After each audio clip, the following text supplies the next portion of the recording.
स्तम्भे कट्टयदो हिरण्यकशिपोः कर्णौ समाचूर्णयन्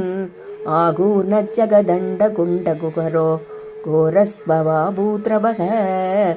श्रुत्वायं किल दैत्यराजहृदये पूर्वं कदाप्यश्रुतं कम्बः कश्चन सम्भपादचलितोऽप्यं भोजः पूर्विष्टरात् नित्ये दिशु विसृष्टसच्युषिमः सम्भ्रम्बिनी स्तम्भतः सम्बोधं न मृगात्मकं न मनुजा कारं बभुस्ते विभो किं किं भीषणमेतदद्भुतमिति व्युत्प्रान्तसित्ते सुरे विस्फूर्जत्तवलोक्ररोमविकसत् वर्ष्मा समाजृम्भताः तप्तस्वर्णसवर्णघूर्णदधिरुक्षाशं सडाकेसर प्रोत्कम्बप्रणिकुम्बितां परमहो जीयातवेदं बभुः व्याप्तमहाधरी सकमुखं कट्कोक्रवल्कण्महा जिह्वा निर्गमदृश्यमानसुमः तं शायुगोटामरम् उत्सर्पद्बलिपङ्गभीषणहणुं ह्रस्वस्तवीयस्तर ग्रीवं बीवरदोसदोत्कतनक क्रूरां सुदूरोल्पणं व्योमोल्लङ्घिगणागणो बमगण प्रत्वाननिर्धावित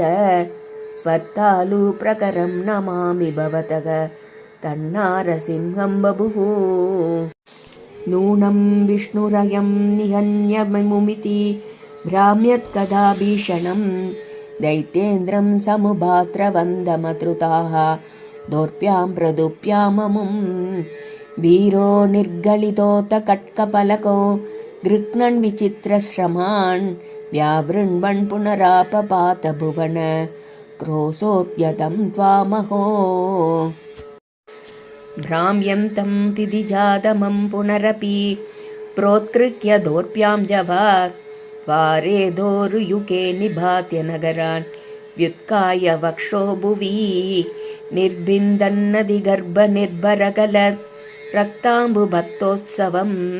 पायं पायमुदैरयो बहुजगत् संहारि सिंहारवान् ध्यक्त्वादं हदमासुरक्तलहरी सिक्नोन्नमद्वश्मनि प्रत्युत्पत्य समस्तदैत्यपटलीं सागात्यमाने त्वयि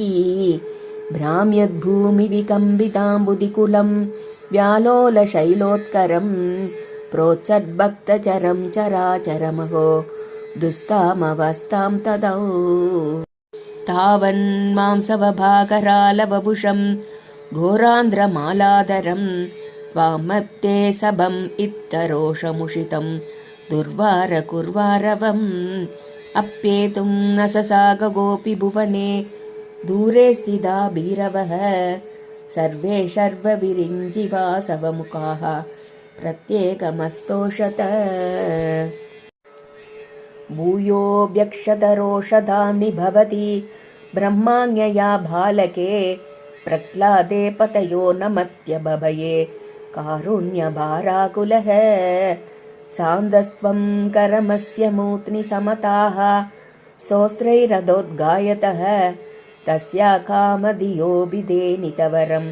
लोकाय चानुग्रहम् एवं नाडिदरौत्रसेष्टित विभो शीधाबनीयाभिध श्रुत्यन्तस्फुटगीत सर्वमहिमन् नत्यन्तसुत्ताकृते तत्तातृं निखिलोत्तरं पुनरहो कस्वों परोल्लङ्घये प्रह्लादप्रिय हे मरुत्पुरपते सर्वामयात्पाहि मां प्रह्लादप्रिय हे मरुत्पुरपते सर्वामयात्पाहि मां